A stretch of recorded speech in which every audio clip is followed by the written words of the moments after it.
রাশি। আসুন ডক্টর ঘোষ।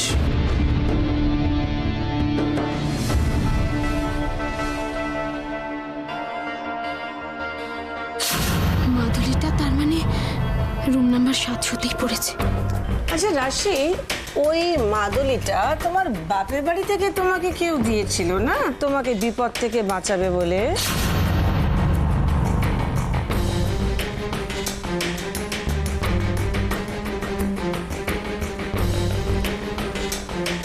হারিয়ে ফেললে? হ্যাঁ, কি হবে এবার বলো তো? তোমার কোনো বিপদ হলে তোমাকে কে বাঁচাবে?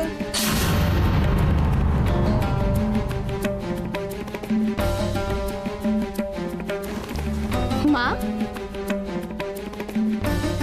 আমার ঠাম্মা একটা কথা সবসময় বলে জানেন, রাখে হরি মারে কে।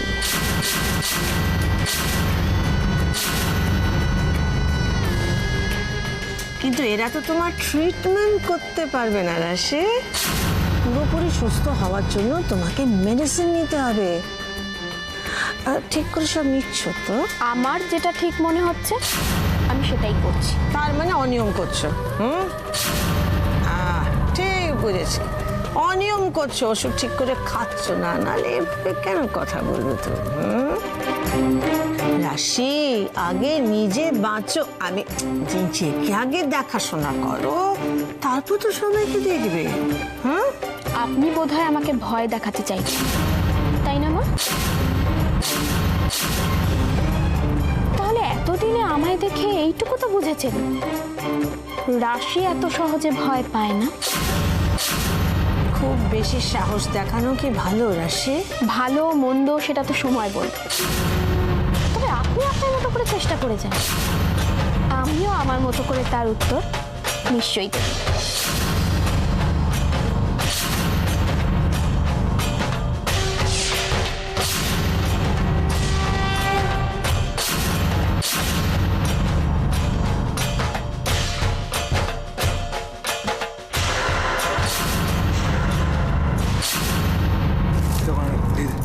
ওইখানে রাখ, এক জায়গায় রাখ, এক জায়গায় রাখ। বৌদি, শিখা কোথায়? বৌমা, ওই তো বৌমা। ডাকো ডাকো ডাকো, সবাইকে ডাকো, সবাইকে ডাকো। সবাই তো এতক্ষণ এখানেই ছিল, বোধহয় রান্নাঘরে গেছে। দাঁড়ান আমি দেখছি। আচ্ছা, পুটু শাকরার দোকানটা খোলা পেয়েছিলেন? হ্যাঁ, খোলা পেয়েছি, মানে ওই জন্য তো ডাকো সবাইকে। দাদা দেখাও তো কেমন হয়েছে, দেখাও দেখো দেখো দেখো। কাকু বসো। কিরে তোরা ওখানে বসে আছিস কেন? দেখবি না? আয়। এই গোল গোল, এদিকে। আরে এই চেনটা একটু ভালো করে ঠিক করে নিস, কি করিস? এলো ও মা, কি সুন্দর! এটা একদম নতুনের মতো হয়ে গেছে, একদম নতুন হয়ে গেছে বড়দা। আমি তো সেটা আগেই বলেছিলাম, তোমার দিদি আর কবার পড়েছে বলো তো? তোমরা বললে তাই, না হলে পালিশ করানোর কোনো দরকারই ছিল না। আমি যাই, হ্যাঁ একটু দেখে আনি, কি ভালো লাগছে। বড়দি নিজে পড়বে বলে তো নয়, রাশি পড়বে, সেই তার আনন্দই অন্যরকম।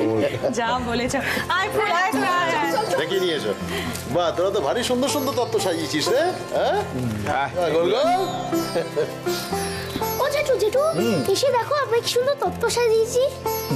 আসো আসো। আরে এক কাজ করে এই ছোটকাকে নিয়ে যা, ছোটকাকে নিয়ে। ছোটকা চলো চলো চলো। তুই তত্ত্ব তুই আমাকে দেখান, ও আমাকে এগুলো যেগুলো বাকি আছে রেখে যা। ধর এটা ধর, একসাথে ধর। নিয়ে রাখ, ওখানে রাখ। যেটা হয়েছে রে, তুইও যা, তো তুই যা, ফেলে দেবে। না না তুই যা, ওটা তুই নিয়ে যা। যা বড়া।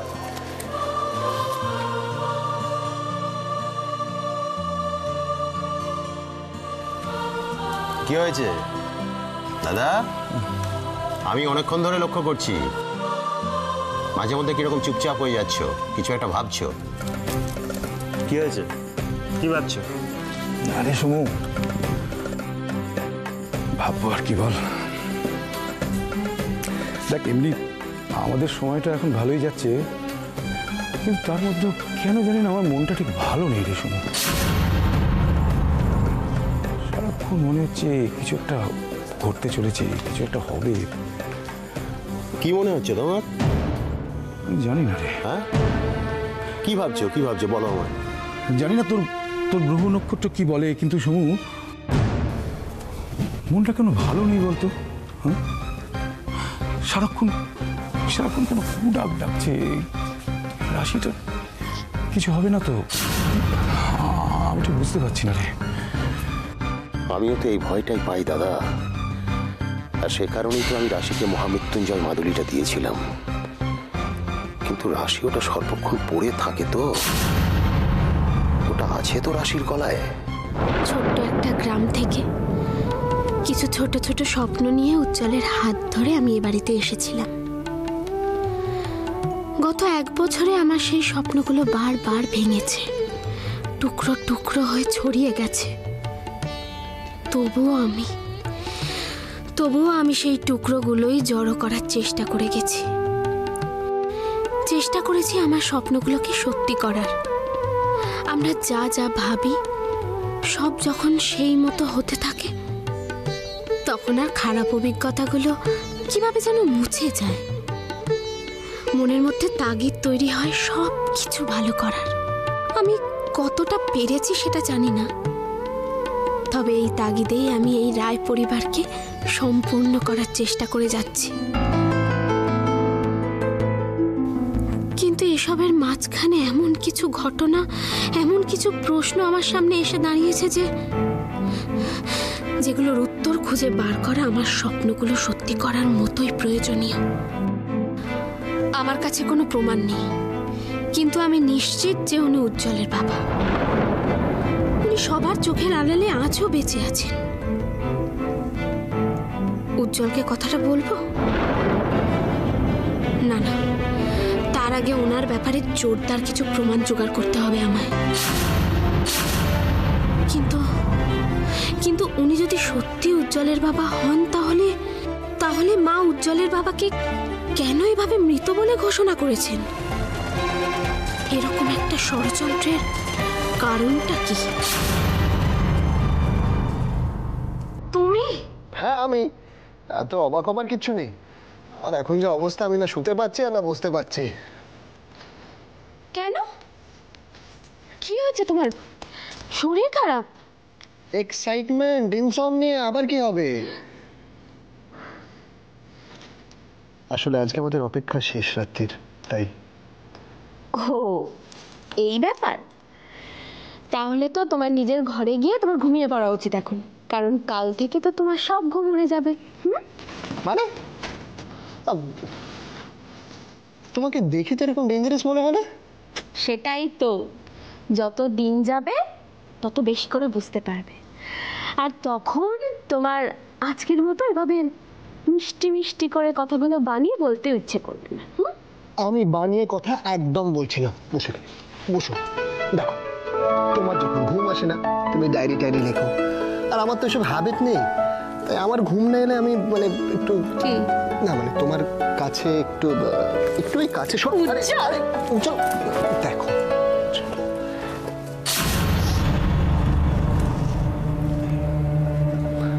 বাহ, দেখি তো কি লিখেছো এটা। আমাকে দেখতে দেবে না? আজ নয় উজ্জ্বল, কাল আমি তোমাকে সব বলবো, আর দরকার হলে এটা আমি নিজে তোমায় গিফট করবো।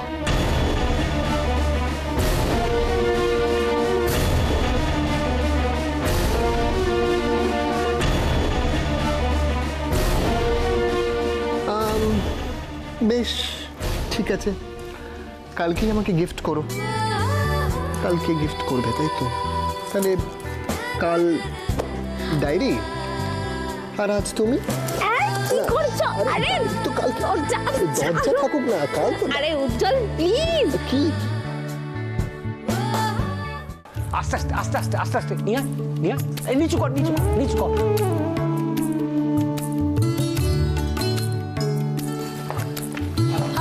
আচ্ছা শোনো, তোমরা সবাই মন দিয়ে শোনো। Listen carefully.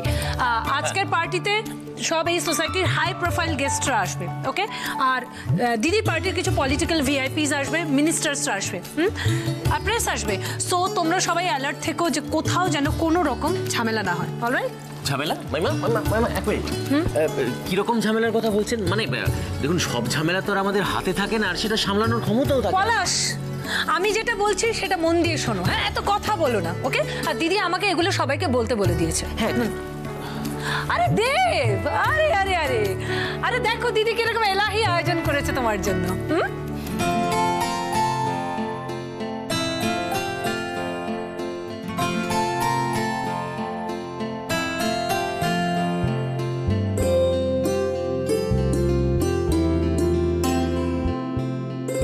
সত্যি দেব, ভাগ্য করে শাশুড়ি পেয়েছো। রিসেপশন শুধু আমাদের নয়, রাশি আর উজিরও। সেটা ঠিকই, কিন্তু এই পার্টির মেইন অ্যাট্রাকশন কিন্তু দুজন, তুমি আর রাশি।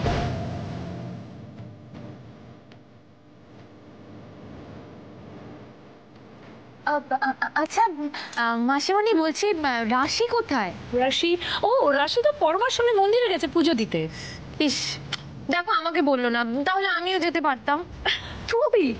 তুই এখানে পুজো দিতে যাবি? তুই এখন পার্লারে যাবি, বুঝলি? ভালো করে সেজেগুজে আসবি, have to look gorgeous my dear. আর হ্যাঁ, দেবকেও নিয়ে যাবি, দিদি কিন্তু সব অর্গানাইজ করে রেখেছে। হ্যাঁ, উনি যা করেন গুছিয়ে করেন।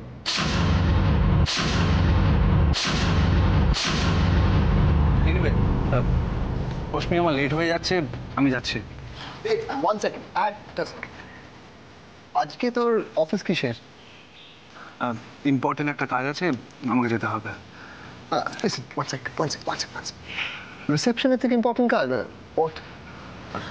শোনো না, বলছি আজকের দিনটা তুমি ছেড়ে দাও, আজকে অফিস যেতে হবে না। তুমি ওদের ফোন করে বলে দাও না, পুরোটা বুঝিয়ে বলো, দেখবে ওরা ঠিক বুঝতে পারবে।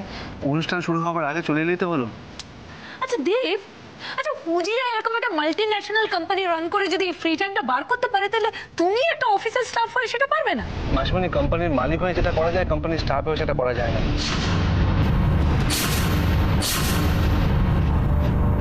মাসিমণি, ওকে এত প্রেস করে লাভ নেই। দেব, লিসেন, মম তোকে ইন্ট্রোডিউস করার জন্য আজকে সব ইম্পর্টেন্ট মিডিয়া পার্সোনালিটিসদেরকে ডেকেছে। তুই প্লিজ টাইমলি এসে যাস, ইটস মাই রিকোয়েস্ট। আজ আমি হয়তো যেতাম না, কিন্তু রাশি যে গিফটটা আমার কাছ থেকে চেয়েছে, আজ আমাকে এনে দিতেই হবে। মাসিমণি, কি ব্যাপার? ম্যাডাম একটা শেরওয়ানি আর একটা স্যুট তৈরি করতে দিয়েছিলেন, উনি এগুলো দিতে এসেছেন। হ্যাঁ হ্যাঁ, দিদি আমাকে বলেছে, দাও দেখি। মম এগুলো কবে অ্যারেঞ্জ করলো? আরে তুই তোর মমের অর্গানাইজিং স্কিল জানিস না? দিদি তো সবসময় এরকম ফ্ললেস অ্যারেঞ্জমেন্টই করে। Uzi, I think this is yours. এটা তো hold this, seem like it. Ashmi, এটা হলো হচ্ছে দেবের স্যুট। হ্যাঁ, তুমি না একবার একটু ট্রায়াল দিয়ে নাও, দেখো সব ঠিকঠাক আছে কিনা। And I am sure you will look like a complete man. আমি গ্যারেন্টি দিয়ে বলছি, এইটা পরার পর দেবকে অ্যাকচুয়ালি মনে হবে রয় পরিবারের জামাই।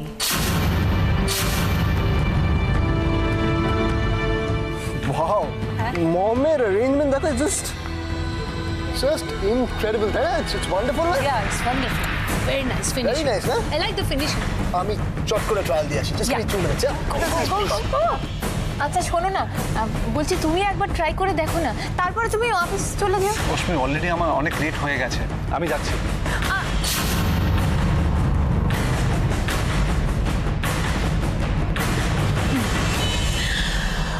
অশ্মি, ব্যাপারটাতে দুঃখ পাস না রে। প্রথম একটু আনকমফোর্টেবল ফিল হয়। আসলে সবার পেটে না ঘি সহ্য হয় না।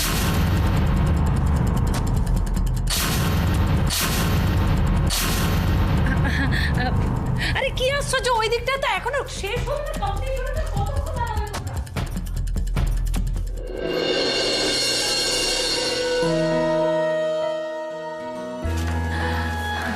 আসুন আসুন আসুন। নমস্কার, আসুন আসুন আসুন, এদিকে আসুন, ওয়েলকাম। আসুন আসুন। ওয়েলকাম।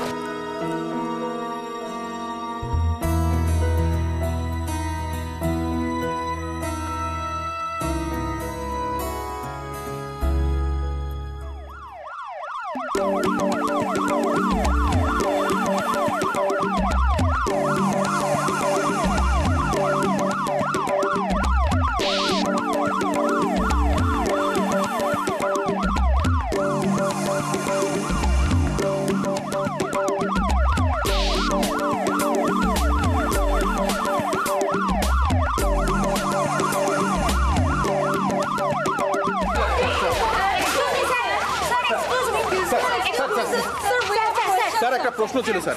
মিসেস অপলা রয় আপনাদের পার্টির হয়ে ভোটে দাঁড়াচ্ছেন বলেই কি আপনি আজকে এই পার্টিটা অ্যাটেন্ড করতে এলেন? মিসেস রয় আমার দীর্ঘদিনের পরিচিত। আমার এখানে নিমন্ত্রণ রক্ষা করার সঙ্গে ইলেকশনে কোনো সম্পর্ক খুঁজবেন না প্লিজ। সত্যি কি কোনো সম্পর্ক নেই স্যার? আপনি ভেবে দেখুন, বিজনেস টাইকুন অপলা রায় তিনি একজন জাস্ট ফটোগ্রাফারকে জামাই হিসেবে স্বীকৃতি দিচ্ছেন জাস্ট ভোটের আগেই। এটার সাথে কোনো সম্পর্ক নেই রাজনীতি। শুধু তাই নয়, বিক্রমপুরের মতো একটা ছোট গ্রামের অতি সাধারণ মেয়ে রাশি মুখার্জি, যাকে ওখানকার মানুষ জননেত্রী হিসেবে চেনে, তাকে পুত্রবধূ করা কি কোনো রাজনৈতিক খেলা নন বলে আপনি মনে করছেন? তাছাড়া শোনা যাচ্ছে যে অপলা রয় ভোটে দাঁড়াচ্ছেন বিক্রমপুরের থেকে। আপনারা তো দেখছি সব খবরই রাখেন, তাহলে আমাকে এসব প্রশ্ন করছেন কেন? শোনা যাচ্ছে রাশি মুখার্জিকে সামনে রেখে এই অপলা রায় ভোটে জিততে চান। একটু বলুন মিসেস রয় একজন এলিজিবল ক্যান্ডিডেট। ইলেকশন জেতার জন্য ওনার পুত্রবধূ নয়, আমাদের পার্টি এবং পাবলিকের সাপোর্টই যথেষ্ট।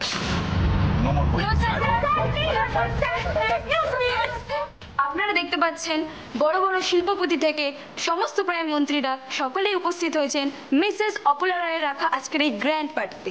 আমরা আছি, আমাদের সাথে আপনারাও আসুন এটা দেখতে যে এই গ্র্যান্ড পার্টিতে আর কি কি সারপ্রাইজ আমাদের জন্য ওয়েট করছে।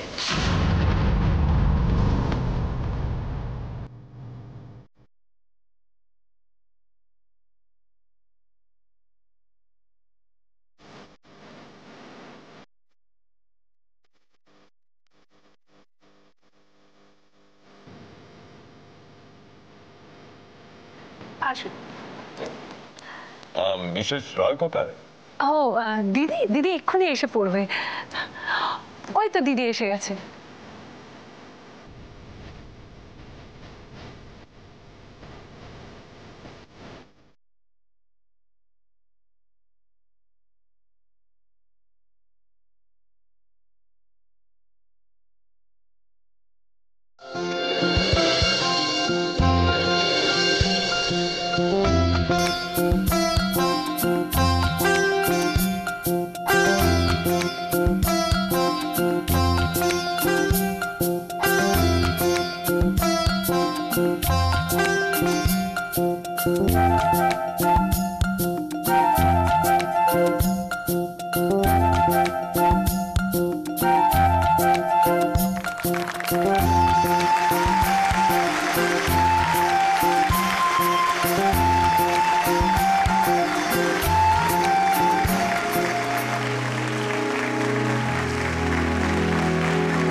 আমরা এখন রয়েছি রয় ম্যানশনের হলে। আপনারা দেখতে পাচ্ছেন ছেলে উজ্জ্বল রয় এবং পুত্রবধূ রাশির হাত ধরে এক্ষুনি আমাদের মধ্যে উপস্থিত হয়েছেন মিসেস অপলা রয়। আসুন দেখা যাক উনি আমাদের সবার উদ্দেশ্যে কি বক্তব্য রাখছেন। আপনারা যারা আজকে নিমন্ত্রণ রক্ষা করতে এসেছেন আর যারা মিডিয়ার জন্য বাড়িতে বসে এই অনুষ্ঠানটা দেখছেন, তাদের আমার অসংখ্য অসংখ্য ধন্যবাদ।